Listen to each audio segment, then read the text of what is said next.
Hello, I'm Joe Pearce at the Innovation Centre at the University of Exeter for the Disruptive Innovation Festival. Talking today to Gary Wilson from RootShoot. Gary, I wonder if you could give us a little bit about your own personal background that's brought you here into Exeter. Okay, I have been described in the past as an industry veteran. I think that's a kind way of putting it, but I have a very long time serving in the highway maintenance industry. My degree initially was in civil engineering, so my background is very much a practitioner in civil engineering with a specialism in highway maintenance.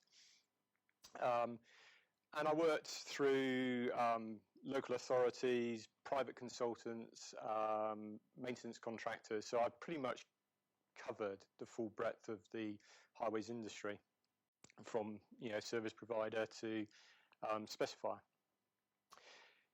A few years ago, we started up a company, as you know, originally Wilson Pin May, which led on to RootShoot. But we started it really, I think, through the desire to want to do something different. I think, once working for somebody for quite a while, you sometimes get the urge to think, no, that's it, I'm going to go self-employed now and do my own thing. And that was several years ago now. And looking for premises in and around Exeter, we eventually stumbled upon the Innovation Centre in the wonderful University of Exeter, and that's why we're here now. Excellent. Has that transition from working within an industry and within the major players there to being a sort of small business service, and has that allowed you to adopt a greater level of innovation in how you work? Are you forced to try and deliver that back into those industries? Yeah, I mean, I think in some regards it's been a good thing and a bad thing. Sometimes if you spend too long in an industry, you become very coloured by the way things have always been done, and that's the way they have been done, and that's the way they will be done. What we found, though, moving out of the industry more and into trying to provide services for clients were becoming more and more aware of value for money, wanting to do things differently, more efficiently, more effectively. And we were always striving to try and find that thing. And when you're competing against other people, you have to innovate, because if you don't innovate, eventually you're just going to die a death as a business. So there is this real overwhelming need to try and innovate, to stand out, to be different, to deliver services that people really want and really use. So we found that certainly working within our industry, we found a niche. And through as much as listening to our customers, a lot of the time the innovations we produce, and in particular RootShoot, has been in response to needs that people have told us that they had to solve a problem. With innovation, I think you've got to be careful. You can innovate so many things, but if nobody wants that innovation, it's no good to anybody, is it? So from our point of view, it has been a really good thing overall to have been part of the industry for so long, because we were able to respond to the need in the industry to do something innovative. So RootShoot was as a result of a sort of a market pull, if you like. Could you talk us through RootShoot and what was originally designed, what problems was originally designed to solve? The RootShoot story is quite a good one. It started in many ways quite a long time before RootShoot actually came along. We had an intermediate product, and something we evolved from. It was a product called GeoVideo. It does pretty much what RootShoot does. But when we started out, it was myself and a colleague. We were responding to a need of a client who had a new maintenance contract in the north of London, and because of the network, because of its location and being a big London area, they wanted to have an overall picture of the state of the network at contract commencement. They wanted to be careful about what they took on in terms of existing defects. So if the barrier was already damaged on the day the contract started, or the pothole was already there, it wasn't necessarily their responsibility to pay the compensation out. The way that they saw as a means of solving that issue was to go out and video the entire network. So myself and my colleague, Andy, we thought, simple idea, let's go down to PC World. We bought a very, very good £1,000 consumer type video camera, quality suction mount, stuck on a windscreen, thought that's going to be easy. We went round most of the North Circular or slip roads, and as careful as we were to try and record everything and make notes of where we press the start button and where we press the stop button, inevitably, over a weekend of doing 14-hour days, something got missed in the middle. And although we did video pretty much everything, what we didn't do particularly well is reference it to something. So when we delivered it to the client, they said, yeah, that's fantastic, but we want to find that one thing at this one location, and you're searching through tons and tons of video trying to find it. And it was at that point that Andy and I were sat down talking about it and said, you know, wouldn't it just be much easier if we could plot on the map, like a Google map, of where we took the video and have the two linked together. So if you wanted to find something by location in the video, it was a very, very simple thing to do. So we started searching out in the marketplace to see what was available.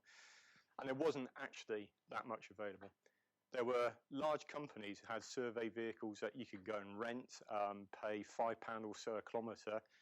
But these were vehicles that couldn't go down footways, they couldn't go down narrow streets, and you were always at the mercy of a survey company having that one vehicle available when you wanted it, which wasn't always the case.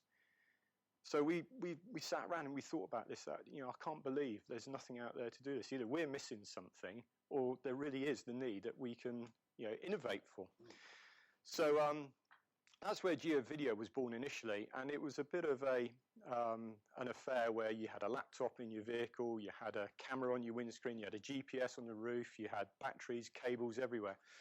And we started off providing it as a service, and it worked quite well.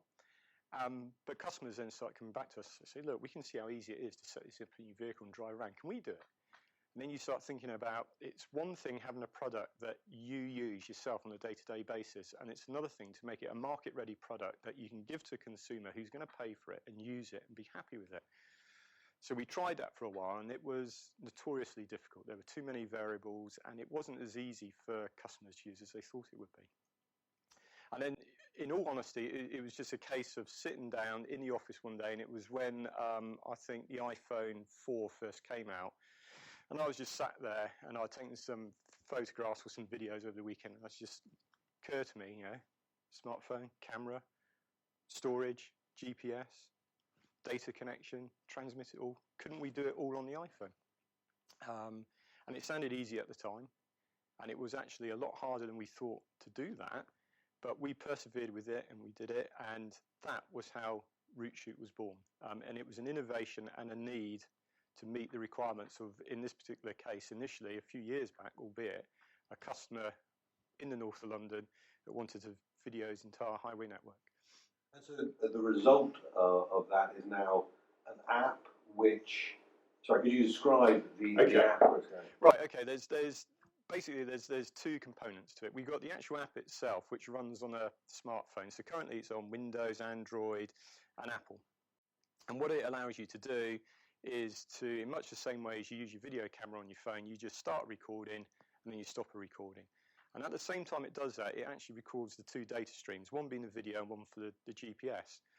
Now, anybody, I think, that's used a smartphone and seen what you can currently do with them, when you take a photograph on your iPhone, for example, and upload it to your photo albums, you'll always get a coordinate with it. So it will say to you, show me all the photos in Torquay, or show me all the photos in Exeter. And you can do the same with videos as well. But what they do with videos is only record the start coordinate. So if you hit record on your video and then drive for 100 miles, there's no other GPS recorded at all. So you don't know where the video goes or where it ends up. So that's what we built into the iPhone, is basically our own video app, which looks very, very similar to the built-in video apps of the devices to make it easy for people to use, of course.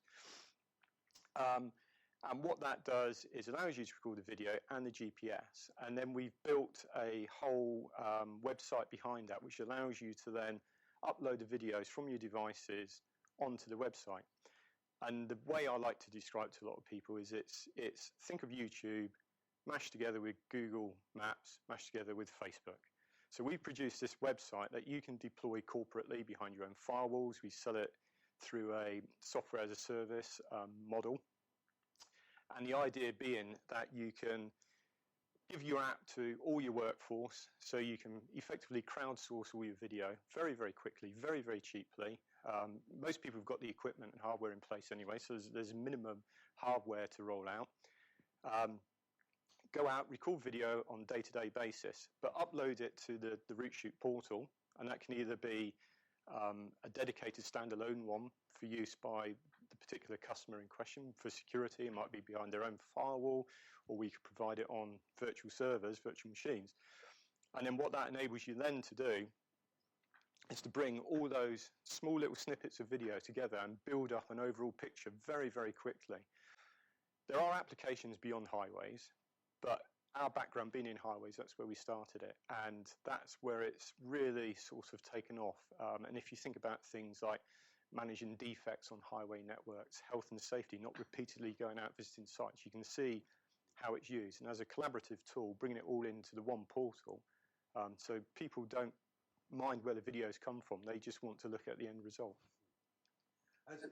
It's great that it's been taken up within the sector which it was really designed for and where you saw that application. But have you seen the use of root shoot in other areas where you perhaps hadn't expected that? Yeah, I think that's a really good point, and that's probably one of the things that surprised me the most about it is that, well, two things. The internet makes the world a very, very small place, and we're based here in the southwest in Exeter, lovely city, but not many people see it necessarily as a centre of innovation or knowledge or a big global exporter or something like that. But what we found, being based at the Innovation Centre and also with the help, to be fair, from the UKTI as well, we have managed to export our product from on one side of the world, the United States, to as far afield as the Philippines, Tonga. We're looking at Australia,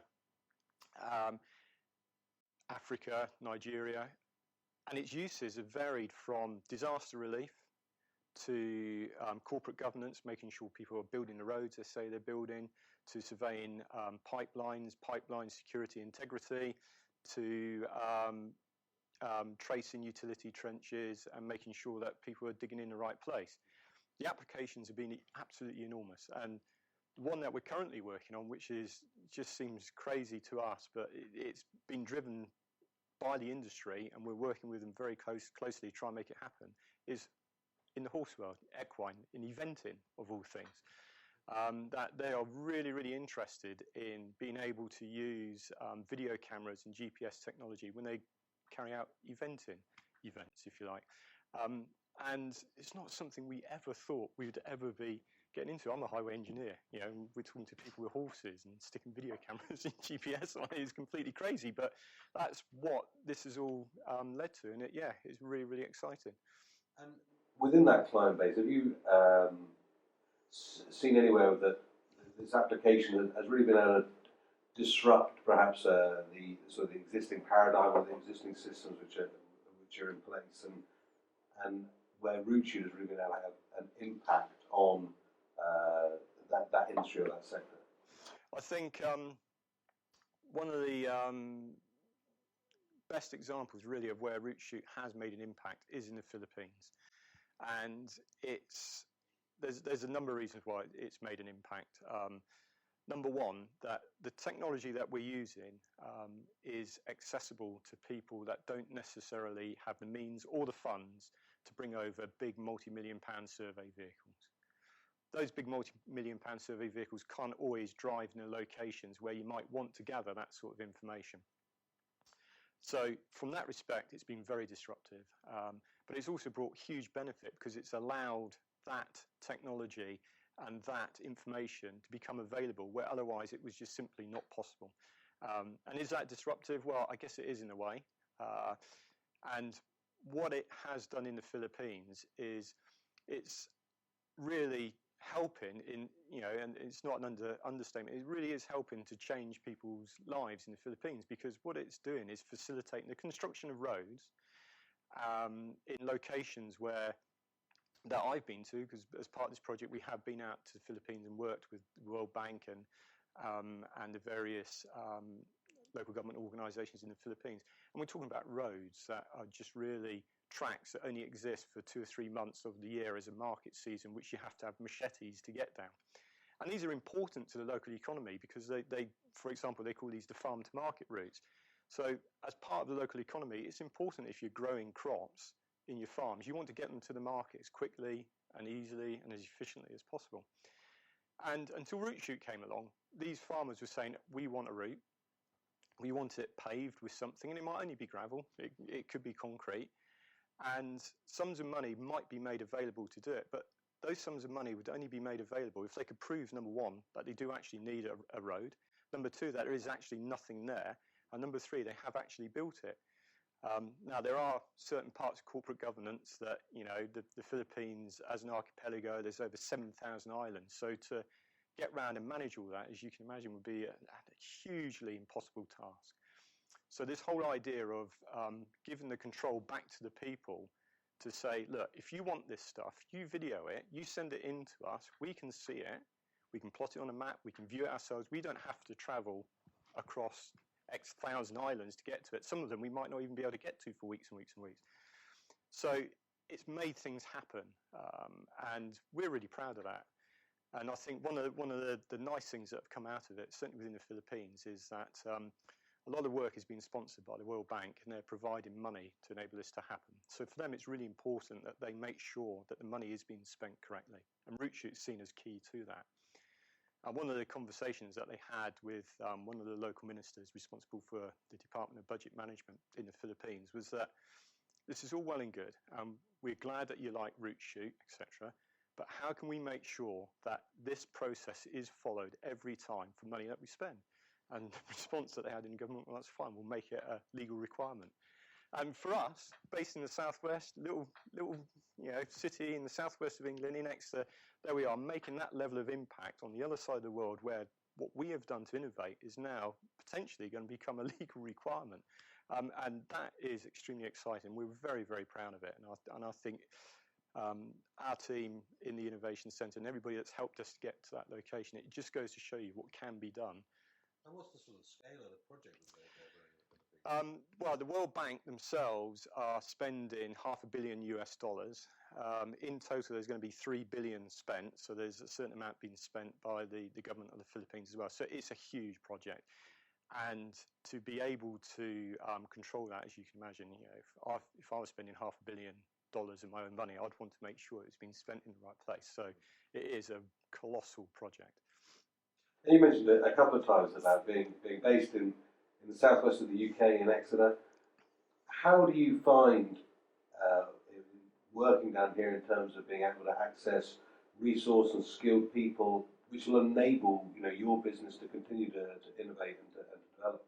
I think the southwest is surprising. I think a lot of people may have preconceived ideas about what goes on in Devon and Cornwall. But from my experience, there is a lot of skill down here, and there is a lot of knowledge. It's not all in London. There's the creative talent in the southwest of England is quite surprising. And when you scratch the surface and you start to go and find it and talk to people about it, you'd be amazed at what actually comes out of the southwest. It really is incredible. Have you been able to benefit from being sort of located close to the university? Has that had an impact on the business? It has indeed. We do make use of the various schemes that the university do run to have interns. We have taken students in over the summer holidays. In fact, 3 of our team at one point were all students which worked for us over the summer vacation. And the way it was sold to me and the way it was sold to them, it's like the longest job interview you will take. But working for us over the summer, if it all works out, and they like working for us, and we like them working for us, we would like them to stay with us. And we've got one member of the team with us now who's been with us for about 6 years. That she started as a student over a summer project, which at the time I think it was a Shell Step scheme the university were running, which made it very easy for us to interview, to recruit, and to basically employ students, which I think if the scheme wasn't there, it would have been so difficult for us to do it for such a short period of time. We probably wouldn't have bothered. And in terms of future development of the company, do you feel there's sort of changes which can be made from central government that might support the development and adoption of innovation within another industry? I think probably one of my biggest criticisms of central government and local government, for that matter, is that as a small business, it's very, very difficult to get that introduction, to get that foot in the door. We have found a lot of times that there are frameworks in place with these big organisations, and if you're not on the framework, then it's very, very difficult for you to introduce an innovation. They tend to go to their framework membership first, and if you're outside of that, it's like a club that it's very, very difficult to get into or to take part if you're not a member. If you're a member, then it's fine, but being a small organisation, it's not always easy to meet all the requirements of being on the framework in terms of the amount of your turnover, your staff size, etc. It can be prohibitively difficult sometimes. So easing the pathway for the smaller businesses to actually provide services into central government would have an impact on organisations such as Root Shoot. Definitely, definitely. And I would welcome any change that would make that easier, definitely. Gary, thank you very much.